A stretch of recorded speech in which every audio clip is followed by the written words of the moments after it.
வாங்கிட்டு வந்தா நம்ம பூலோகத்தை உற்பத்தி செய்து விடலாம் சுவாமி என்று சொல்ல. அப்படியா? தாங்கள் சொல்வது நல்லா தான் இருக்கிறது. அந்த 7 கடலை தாண்டி யாரு போய் அந்த மண்ணை வாங்கி வருவது? ஆமா, அப்படின்னு சொல்லி அவர் கேட்டபோது, நீங்கள் எதை கேட்டாலும் தெரியும், அந்தவர்கள் எதை சொன்னாலும் நான் நிபந்தனையோடு நான் வாங்கி வருகிறேன், அதை நீங்க ஏற்றுக்கொள்வது போல இருந்தால் அந்த மண்ணை வாங்கி வருகிறேன் அப்படின்னு மாயவர் சொன்னார். அப்படியே ஆகட்டும், சென்று வாருங்கள் என்று சொல்ல மாயவர் எங்கே சென்றார்? அவர் அந்த 7 கடலை தாண்டி போக வேண்டும் என்றால் எப்படி போகணும்? ஒரு மனுஷன் சாதாரண தண்ணிக்கிற போனா உயிரோட வாழ முடியுமா? ஆமா, அப்படியெல்லாம் போக முடியாது. அன்னைக்கு எதுவுமே இல்லை. அப்படி இருக்கின்ற போது இவர் ஆம வடிவம் எடுத்து அந்த 7 கடலைகளை உள்ள போயிருந்திருக்கின்றார். ஆம வடிவம் எடுத்து உள்ள போன சூழலை என் பாட்டனாகியப்பட்டவர் அவர் தூங்கி கொண்டிருந்திருக்கின்றார். அந்த தூங்கி கொண்டிருக்கின்ற பொழுது தூங்குறவரை போய் முட்டி எழுப்பினாராம். இந்த வண்டு எப்படி வந்து நம்மளை தூங்கலாம செய்தே அப்படின்னு சொல்லி இந்த வண்டை தள்ளி விட்டுட்டு படுத்து செய்ய இருந்திருக்கின்றார். 2வது போய் முட்டி இருக்கிறார். அப்படி முட்ட போது அந்த 2வது முட்டுக்கு இவர் இந்த ஆமயத்துக்கு மண்ணாக போட்டு விட்டு திருப்பி தூக்கி இருக்கார். அப்ப இந்த மாயக்கண்ணன் என்ன சொன்னாரா, நம்மளை அவ்வளவு தூரம் இருந்து இவ்வளவு தூரம் வந்த பொழுது நம்மளை தூக்கி மண்ணாக போட்டு விட்டு எந்திரிக்க முடியாம செய்து விட்டானே, இப்ப இவரிடம் என்ன செய்வது என்று அவருடைய சுயரூபத்தை காட்டினார். அப்படி காட்டும் போது அந்த சுயரூபத்தை பார்த்த பொழுதுதான் என் பாட்டனாக்கப்பட்டவர் விரிச்சு படுத்திருந்தார். பத்தியா எந்திரிச்சதும் அப்படியே சுவாமி பாருங்கள் என்று அந்த தொண்டையை உதறி கம்பக்கூட்டுக்குள்ள வைத்து வாங்க சுவாமி என்று சொன்னார். அன்னைக்கு என் பாட்டையை சொன்ன வார்த்தை தான் இன்னைக்கு சாமி என்று புலோகத்திலே வார்த்தை வருகிறது. காரணமே ஏனென்றால் தெய்வலோகத்திலிருந்து நீ இங்க முன்னால் வந்திருக்கீங்க சாமி, நான் வந்திருப்பேன் சொல்லியிருந்தான்னு சொன்னார். இல்லை, உன்னை நாய்க்கு நாங்க ஓடி வந்தோம், எங்களுக்கு ஒரு உதவி வேணும் என்று சொல்ல. என்ன உதவி வேணும் சாமி? கேட்க தருகிறேன் என்று சொன்ன போது அப்பத்தான் இவர் சொன்னாரா, மாயக்கண்ணன் இந்த ஒரு கையில இருக்க ஒரு முடிச்சோடி மண்ணை எனக்கு வேணும் என்று கேட்டாரா. அந்த ஒரு முடிச்சோடி மண்ணையும் நான் எதுக்காக வச்சிருக்கேன் தெரியுமா? என் தங்கை 3 தங்கைகள், கங்கை காவேரி துளசின்னு சொல்லக்கூடிய 3 தங்கச்சிமார்கள் இருக்கிறார்கள். அவர்கள் திருமணம் முடித்து கொடுக்க வேண்டும். இந்த ஒரு முடிச்சோடி மண்ணை தான் வேணும். அந்த மண்ணை வச்சுதான் நான் பொண்ணை கட்டி கொடுக்க முடியும். நீங்க வேணா 3 பேரும் இந்த தங்கைமார்களை கட்டிக்கங்க. ஆமா, கங்கை காவேரி துளசி 3ஐயும் நீங்க திருமணம் முடிச்சுக்கங்க, இந்த மண்ணை தருகிறேன் சொன்னார். அப்படியே ஆகட்டும் சொல்லி கங்கை காவேரி துளசி என் பாட்டன் மாயக்கண்ணன் இந்த 5 பேருமே மேலோகத்துக்கு வந்தார்களா. தேவலோகத்துக்கு வந்ததும் இந்த மண் ஒரு பிடிச்சோடி மண்ணைய பாட்டை வச்சிருந்தார் பத்தியா.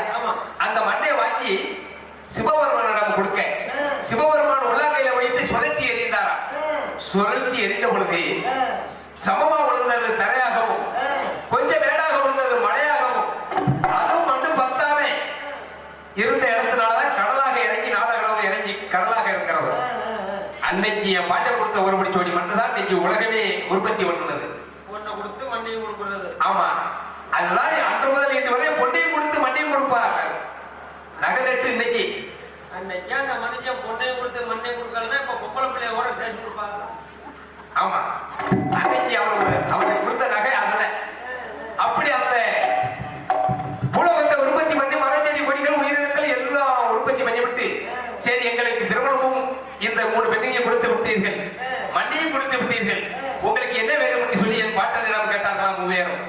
கேட்ட பொழுது எனக்கு எது வேண்டாம், என் பிறந்த பிள்ளைகளை நலமாக வைத்து வாழுங்கள், நான் வீடு தேடி உங்க வீட்டுக்கு வருகின்ற பொழுது மச்சினே அப்படி என்ற ஒரு முதல் மரியாதை எனக்கு கொடுங்கள், அதோடு என் குழந்தைகள் என் தங்கச்சிமார்கள் ஆண் குழந்தையா இருந்தாலும் பெண் குழந்தையா இருந்தாலும் மாமா என்ற முதல் மரியாதையை எனக்கு கொடுத்தால் போதும் அப்படின்னு சொல்லி என் குழந்தைகள் தாய் மாமனுடைய ஆமுகம் இருக்க வேண்டும் என்பதற்காக மாமன் மடியிலே உட்கார வைத்து காதை புத்தனாத்தான் அவர்களுக்கு தாய் மாமன் என்ற ஒரு பேரும் வரும், அன்னவர்கள் மறக்கவும் மாட்டார்கள் என்று சொல்லி அன்னைக்கு வச்சதான் காது ஒத்து.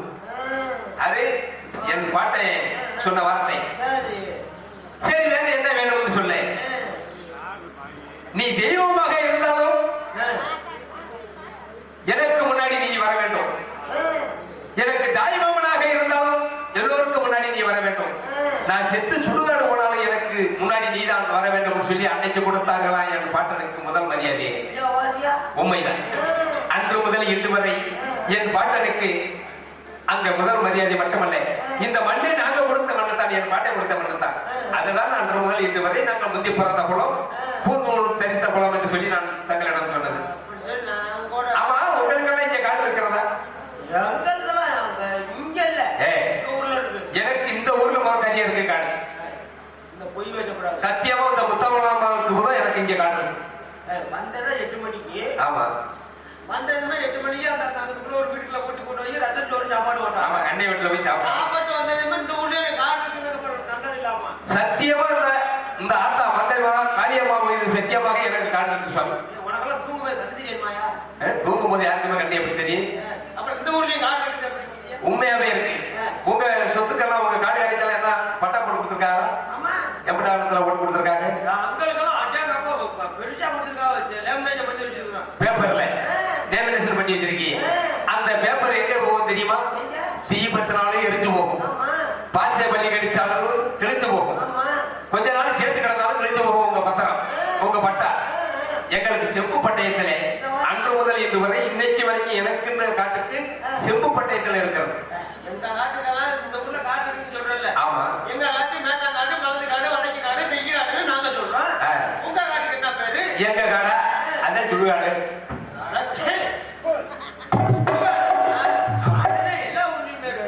அது எனக்கு சொந்தமான காடு. எங்க சுடுகாடு வந்து இன்னைக்கும் இந்த வீரவாக கோட்டி மகனுக்கு உரிமை, சொந்தமான காடு. எங்க காட்டுக்கெல்லாம் வேலைக்கு வந்தாங்க அப்படின்னா நாங்க சம்பளத்தை கொடுத்து போக சொல்லுவோம். உங்க காட்டுக்கு எங்க காட்டுக்கு வேலைக்கு வந்தா எப்படி தெரியுமா?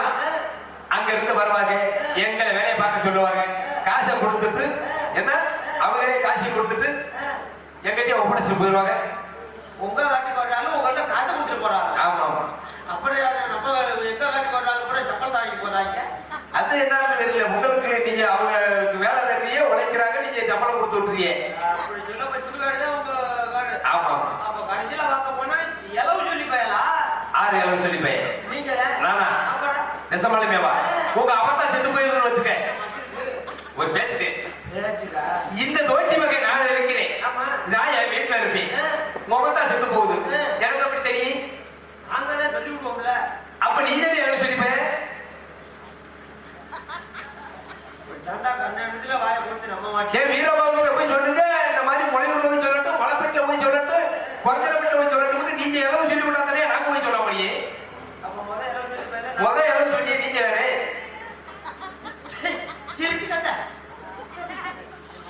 கடைசியில நம்மள போய் எவ்வளவு சொல்லி.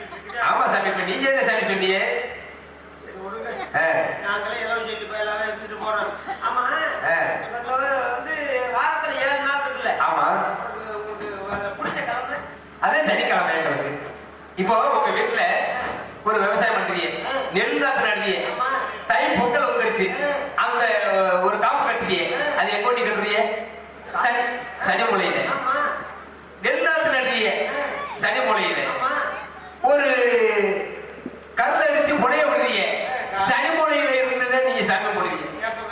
சரி, சாமக்கிறதா இருந்தாலும் சரி, மணவராங்கிறதா இருந்தாலும் சரி, வராங்கிறதா இருந்தாலும் சரி, எந்த கருதா இருந்தாலும் முதல் சனி மூலையில இருந்து சாமி போடுவோம். எதுக்காக? அது எங்களுக்கு சொந்தமான இடம், ஈசனி மூலை. சரி, வருஷத்துல வந்து 12 மாசம் இருக்குல்ல? ஆமா.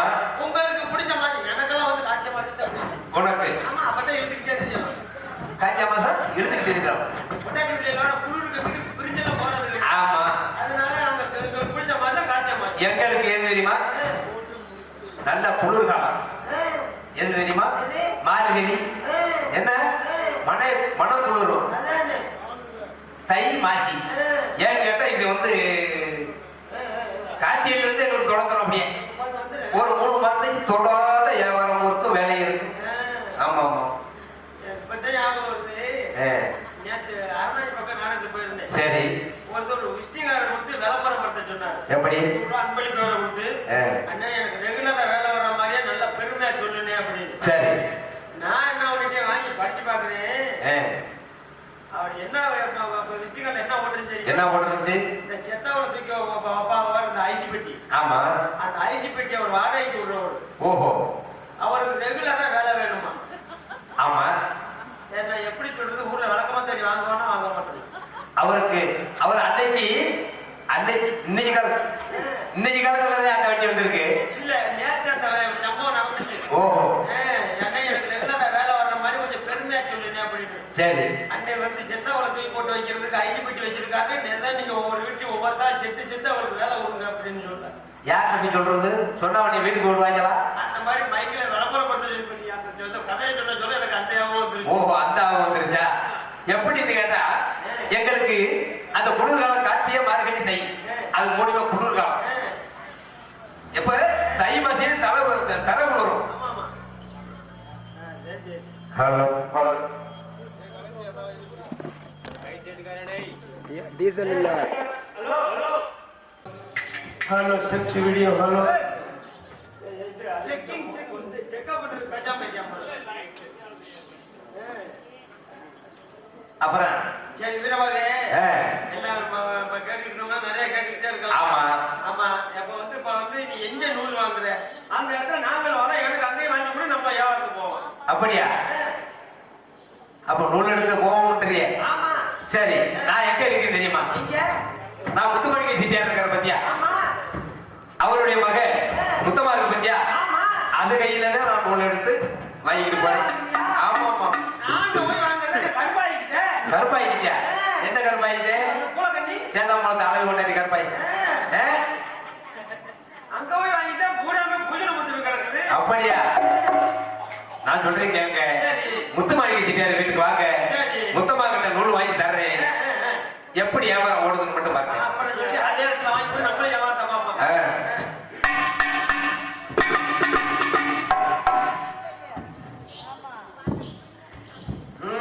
செட்டியார் வீடு தேடிய பிற சாம்புகளும் வேகமாக வழி நடத்தேன்.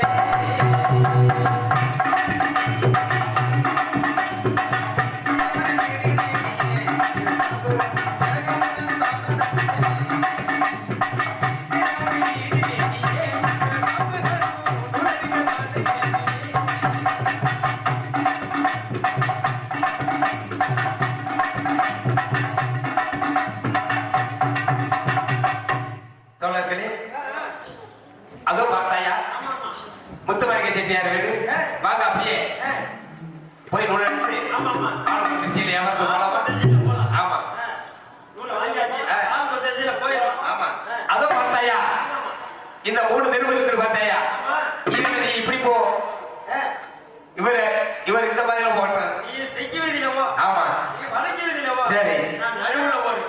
நடுவுல போறியா? நடுவீதியில. நடுவீதியில போயிட்டு அங்க மிச்சந்திக்கு வந்துருங்க. நம்ம மிச்சந்தியில வந்துருங்க. ஆமா. அங்க வந்துருங்க. அப்படியே நூல் வாங்கலையும் நம்ம மாதிரி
இந்த வழி மார்க்கமாக வீரபாகு சாபம் நடந்து கொண்டிருக்கிறார்.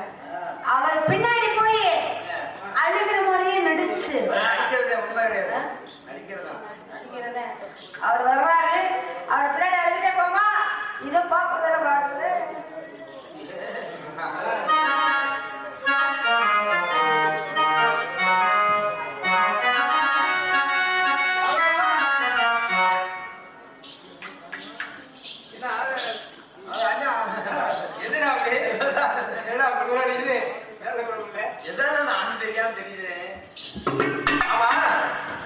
என்னப்பா ஒரே அழுகையா இருக்கு, பிள்ளை அழுகிட்டு வருது, யாருக்கு பாத்தியா?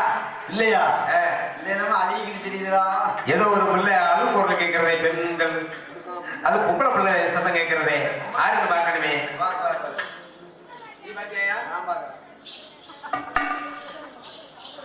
ஆஹா, என்ன முத்தமா மாதிரி தெரிகிறதே. எதற்காக? என்னைக்கும் அழுகாதே.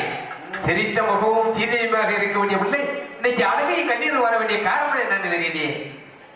தேன்மொழி மாதே நீ தெலுங்கு பொண்ணு முத்தாலே, வீணால கோவத்தால வெளியேறி வந்தாயா. தேன்மொழி மாதே நீ தெலுங்கு பொண்ணு முத்தாலே, தேன்மொழி மாதே நீ தெலுங்கு பொண்ணு முத்தாலே, வீணாக கோவித்து நீ வெளியேறி வந்தாயா. தாயா நடித்தாரா தந்தை நடித்தாரா, தாயா நடித்தாரா தந்தை நடித்தாரா, ஊரார் அடித்தாரா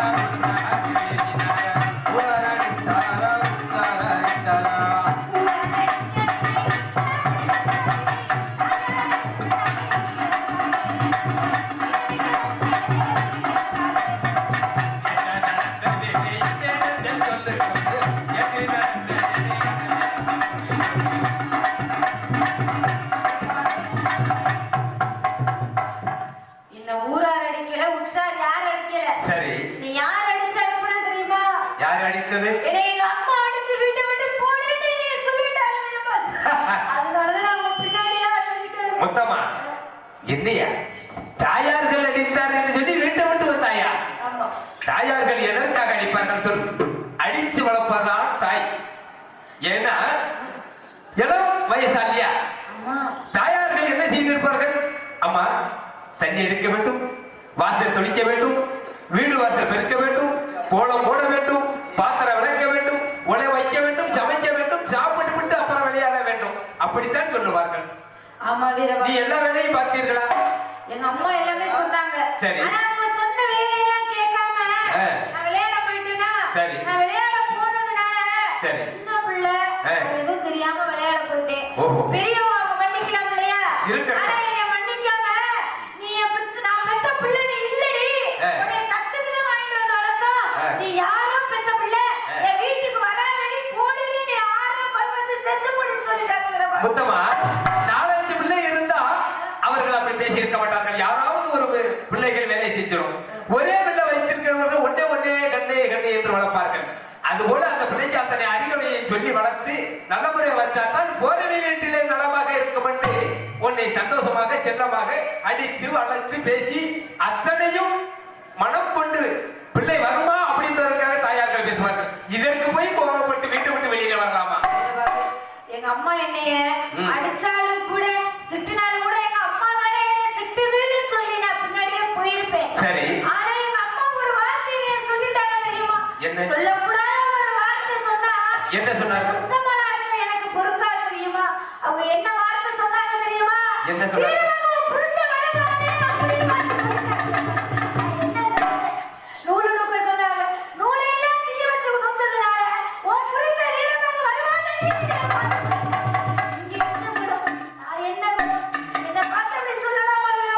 முத்தமா, அன்று முதல் இன்று வரை உன்னை கூட பிறந்த தங்க போல், நீ கூட பிறந்த அண்ணன் போலதான் இதுவரை வந்து வருகிறோம். இந்த தாயார்களும் கோபத்துல கூட பேசியிருக்கலாமே, அதை போய் நீ பேசலாமா? வா, உன்னை வீட்டில் விட்டு வருகிறேன், அம்மாவிடம் சொல்லி வருகிறேன். அம்மா எல்லாம் சொன்னதுக்கு அப்புறம் சரி. நீ மறுபடியும் என் மூஞ்சில முடிச்சு என் வீட்டுக்கு வந்தீனா நான் செத்து போயிருவேன்னு சொல்லிட்டாங்க. அதனால நாங்க வீட்டுக்கு போகல. நான் ஆரோ குருமா குட்டிங்க செத்து. முத்தமா, ஆறு குளத்திலே உங்களுக்கு வேண்டாம். உனக்கு சொந்த பந்தம் எங்கேயாவது இருக்கிறார்களா சொல், அங்க வண்டி விட்டு வருகிறேன். எனக்குன்னு சொந்த பந்தமா இருந்தது எங்க அம்மாவும் அப்பாவும் மட்டும்தான். சரி. ஆனா அவங்களே நீ வீட்டை விட்டு வெளியில போன்னு சொல்லிட்டாங்க. சரி. நான் எங்க வீரவாக போவேன்? நான் எங்கேயாச்சும் அப்படி ஒருவேளை நான் நல்லா இருக்கணும்னு நீ நினைச்சியா ஆ. நான் ஒண்ணு சொல்லுவேன். எப்படி? அதை நீங்க கேட்பீங்களா? கூறுங்கள். எதை சொன்னாலும் நான் என்னால் முடிஞ்சதை செய்ய இங்கு வருகிறேன் உத்தமா. அப்பனா என்ன செய்ய தெரியுமா? எப்படி? என்னை உங்க வீட்டுக்கு கூட்டிட்டு போங்க. உத்தமா, நன்றாகவா இருக்கிறது? இது நல்லா இருக்கிறதா? பார்த்தாயா, உனக்கு சொந்த பந்தம் இருந்தால் சொல்ல, அங்கொண்டு விட்டு வருகிறேன். என்னை எனக்கு சொந்த பந்தம் கூட யாருமே இல்லையே. இல்லை அப்படின்னு சொன்னா தாயை ஏதாவது பேசியிருப்பார்கள். அவருக்கு நான் தகுந்த உதாரணங்களை பேசி அவங்களை வீட்டுல விட்டுட்டு வருகிறேன்னு சொன்னேன். நான் வீட்டுக்கு போக முடியாது. ஒண்ணு உங்க வீட்டுக்கு என்னைய கூட்டிட்டு போங்க. சரி. இல்லைன்னா யாரும் குடும்பம் வந்து செத்து போயிடும். உத்தமா, சாக வேண்டாம் உத்தமா. எதற்காக சாகிறாய்? இந்த அண்ணன் வீரபாக இருக்கின்ற பொழுது எப்படி என்றால், உன்னை எப்படி எல்லாம் உன் மனசில் இருக்க வேதனை எனக்குத்தான் தெரியும். எப்படி என்றால், சின்ன தங்காய் எந்த செல்ல தங்கையே கண்கலங்கிரி எண்ணிக்கொண்டு இந்த அன்னித்தண்டுமானம் பெண்ணி வருகிறீ. நீ துள்ளி வரும் மாநிலத்தின் கோவிலம்மா, சிறு துன்பம் என்றால் என்ன நெஞ்ச காயம் அம்மா. சின்ன தங்கம் என்ன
எதற்காக கட்டளைக்க வேண்டும்?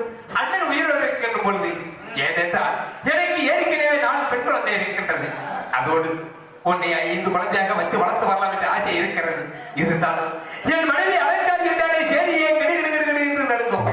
ஏனென்றால் அவள் தண்ணி பைப்புக்கு குடத்தை எடுத்து வந்தால் அந்த சேரிக்கில் இருக்கும் பெண்கள் என் மனைவி தண்ணி பிடிச்சு போன பிற்பாடுதான் அவர்கள் வருவார்கள். ஏனென்றால் அவள் ஆக்ரோஷம் உள்ளவள். அவள் யாரையும் சொந்த பந்தவர்கள் கூட பார்க்க மாட்டாள். பேச்சு அப்படி பேசுவார்கள். எப்படி என்றால் அவள் கோபம் உள்ளவள். அலங்காரி என்றாலே சேரியை கெடுகிறது நடந்து விட்டா பார்த்துக்கவே. அப்பேரிப்பட்டவள் இருக்கின்ற வீட்டிலே உன்னை அழைத்து நான் வீட்டுக்கு சென்றான். அண்ணவள் எப்படி எல்லாம் பேசுவாள். அது மட்டுமல்ல, என் வீட்டிலே இருக்கும் குழந்தைகள் நாளுக்கும் வீடு வீடாக சென்று கம்மங்கூழு, சோளக்கூழு, கேப்பக்கூழு, வராங்கஞ்சி, சாமக்கஞ்சி, மணிவராங்கஞ்சி, கம்மங்கஞ்சின்னு சொல்லி வாங்கி கொண்டு வந்து ஒன்றாக கலந்து 4 குழந்தைகள் ஒன்றாக உட்கார்ந்து சாப்பிடுவார்கள். ஊக்க வடித்துக் கொண்டு. ஏனென்றா அதை நீ பார்த்தாலே சாப்பிட மாட்டேன். நீ அளவோட சாப்பிட்டாலும் அமிர்தமோடு சாப்பிடக்கூடிய செட்டியார் வீட்டிலே பிறந்தவன். என் குழந்தைகள் சாதாரண தோட்டி மகன் வீட்டிலே பிறந்த பெண்கள். அதுகளோட நீ சாப்பிட்டு அங்க எப்படி நீ சந்தோஷம் மனம் கொண்டு நீ எப்படி வாழுவேன்? அதற்காக என்ன செய்ய வேண்டும்? என் மனைவியும் யாரோ ஒரு பெண்ணை அழைத்து வந்து விட்டாள் என்று வேற விதமாக பேசி விடுவாள். அதற்காக சேரிக்கு அப்புறம் எனக்கு ஒரு சொந்தமான காடு இருக்கின்றது.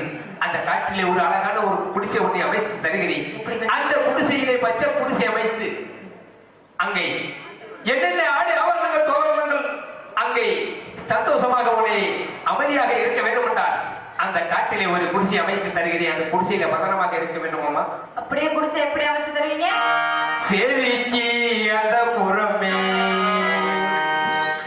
சேரிக்கு அந்த புறமே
கண்டே மொத்தமா அது மட்டுமா? இந்த வாழ்க்கையை பார்த்தாயா? எப்படி இருக்கு? அழகா இருக்கு இல்லையா? இந்த பச்சை குடிசையா இருந்தாலும் என் தங்கச்சி வாழ வேண்டும், சந்தோஷமாக இருக்க வேண்டும் என்றால் அங்கே பார்த்தாயா கொடைகளே, அவர கொலைகளும் கும்ப கொலைகளும் அம்மா எத்தனை வகை கொடைகளை அமைச்சு தந்திருக்கின்றேன் இப்படி பார்த்தாயா? அழகான குடிசையா இருக்குதானே? ஆ, நல்ல அழகா குடிசையெல்லாம் கட்டி கொடுத்துட்டீங்க. ஆமா இந்த குடிசையில நான் இருக்கணுமா போய்? ஆமா. சரி. உனக்கு அந்த குடிசையில் இருந்தா மட்டும் போகாதம்மா. அப்புறம் உனக்கு என்னென்ன வாங்கி தர வேண்டும், என்ன வாங்கி தருவீங்க? அண்ணன் என்னென்ன தங்கச்சிக்கு வாங்கி தரணுமோ அத்தனையும் வாங்கி தரணும்னு ஆசைப்பட்டேன். வாங்கி என் குழந்தைகளை வளர்த்தது போல உன்னையும் பார்க்கணும் என்று ஆசைப்படுகிறேன். அம்மா எப்படி என்றால் எப்படி?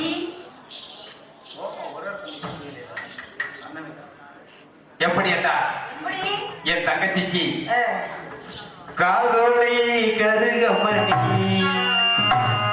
காதோலை கருகமணி உனக்கு காது கோடும் தரும் வந்ததே. காதோலை கருகமணி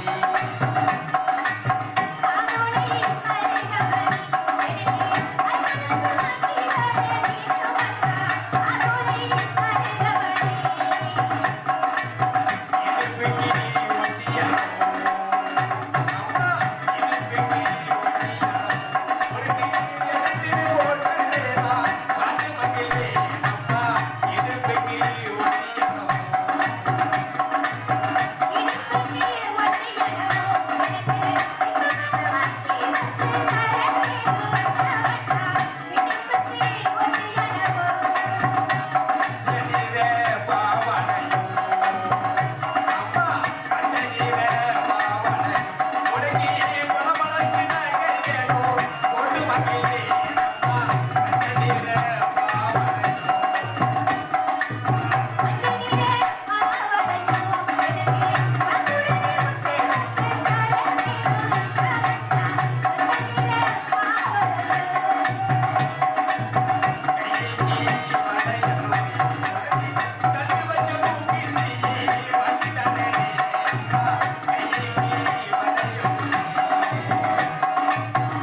சரி. இதோ இங்கே அமர்ந்தது.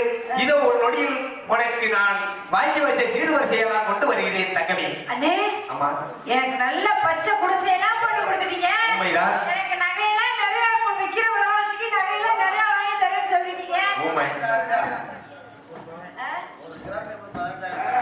அப்படிதான் சொல்லியிருந்தேன். ஆ. ஒரு கிராம் எவ்வளவு? 17,000. ஆமா. அப்படின்னு சொன்னா ஆ. ரொம்ப சிரமமா இருக்கும். ஒரு கிராம் 17,000 அப்படின்னு சொன்னாதான் கஷ்டமா இருக்கும். ஆமா. ஒரு கிராம் 17,000 அவ்வளவுதான். அப்படி சொல்லி பாருங்க, ஈஸியா இருக்கும். அப்படிதான் அப்படி சொல்லுங்க. அப்படிதான் சொல்லணும். யாரும் நகை ஏறி வச்சுட்டு கவலைப்படாதீங்க. கவலைப்படக்கூடாதுங்க. முடித்தேன். எவ்வளவு பாக்குறேன். அதனால எங்க அண்ணன் வந்து இதெல்லாம் வாங்கி கொடுத்துருக்காரு. வீடு நல்லா கட்டி கொடுத்துருக்காரு. தோரணை நல்லா கட்டிட்டாரு. இதெல்லாம் இருந்தாலும் கூட நகை விலை ஏறிட்டாலும் நகையும் வாங்கிக்கணும். கிடைக்கிறப்பவே சீர்வரிசை நமக்கு எப்ப செய்யறோம்னு சொல்றாங்களோ அப்பவே அந்த சீர்வரிசையை வாங்கிக்கிறங்க. இல்ல எங்க அண்ணன் கஷ்டப்படுறாங்க, எங்க அப்பா கஷ்டப்படுறாரு, எங்க அம்மா கஷ்டப்படுறாரு சொல்லிட்டு இருந்தீங்க வாங்க முடியாது. கத்துக்குங்க. அப்படி எங்க அண்ணன் வாங்கிட்டு வந்துட்டாரா? எவ்வளவு கொண்டு வர பட்டியோட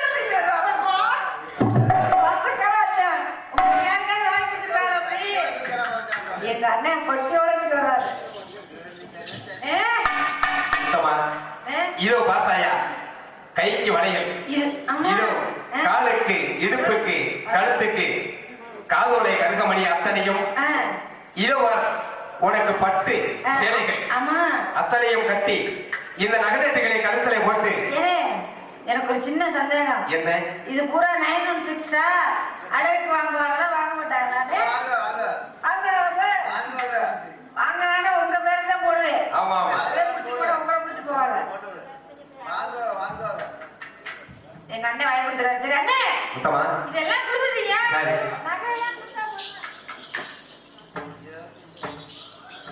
முத்தமா, உனக்கு வேற என்னடா வேணும்? இந்த நகையெல்லாம் கொடுத்துட்டீங்க. சரி. நகை மட்டும் போட்டா போதுமா? எனக்கு வயிறு பசிக்காத. தங்கமே, உனக்கு கண்ணழகு பார்த்தவனுக்கு உன்னை பசியமர்த்தி பார்ப்பதற்கு எப்ப பார்த்தாலும் சாப்பிட்டுட்டே இருப்பேன். ஆசை இருக்காதா?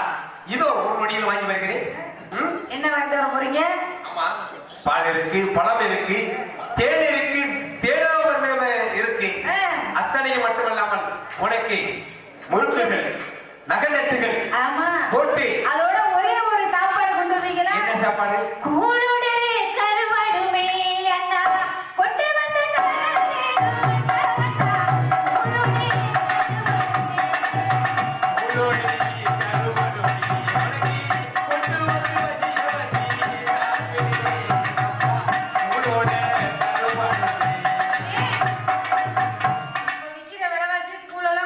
நல்லா இருக்கலாம். அப்ப நீங்க கூலி என்ன கொண்டு வரீங்க? இதோ கொண்டு வருகிறேன். என்னென்ன வாங்கி கொடுத்தாலும் சிஞ்சிர இருக்கு, பின்னாடி ஒரு பொட்டி கடை இருக்கு. இந்த பொட்டி மாதிரி அந்த பொட்டி கடை எடுத்துட்டு வந்துருங்க. பத்தியல வாங்க, யாருக்காவது வாங்கி கொடுத்துட்டாங்களா? ஒரு மூக்குத்தி, ஒரு கொலுசு, ஒரு தோடு வாங்கி கொடுப்பாங்க. யாருக்காவது பொட்டியோட வாங்கி கொடுத்துருக்காங்க ஐடு பண்ணியா? யாரும் வாங்க மாட்டீங்க, நாங்க மட்டும் தான் வாங்குவோம். முத்தமா, பார்த்தாயா, உனக்கு தேடி பண்ண பார்த்தாயா? அம்மா முறுக்கு அப்பளம்லாம் இருக்கு. இது என்னடா வெள்ளம் வாழைப்பழம் வெள்ளை இருக்கு.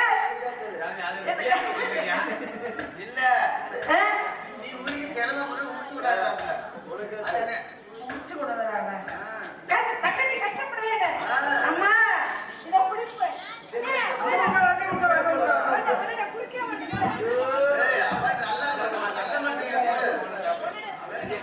பக்கத்திலே நீ வரக்கூடாது. எனக்கு வந்து ஓடிடுங்க. அண்ணே, திங்கிறதுக்கெல்லாம் கொடுத்துட்டிய. நான் வந்து நீங்க வர வரை தின்னுக்கிட்டே தான் இருப்பேன். தின்னுட்டே இருப்பேன். அப்படி தின்னுக்கிட்டு இருந்தாலும் நான் ஒரே தான் இருக்கேன்ல.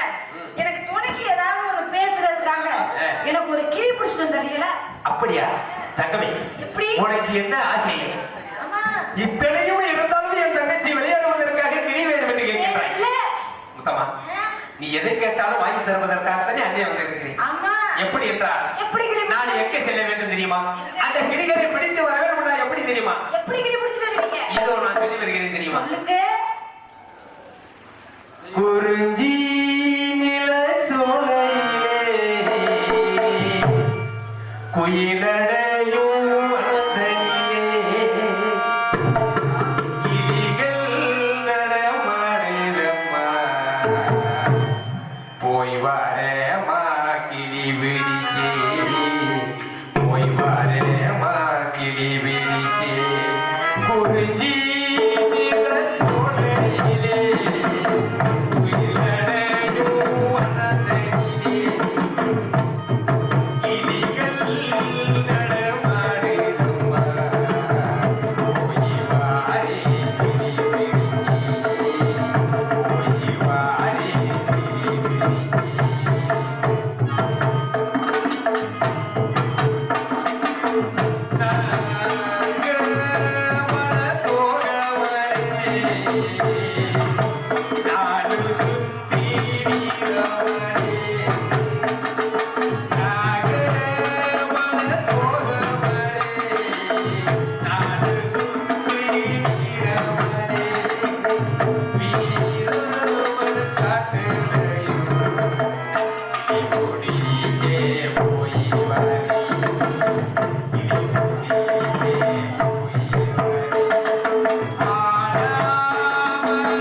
Thank you.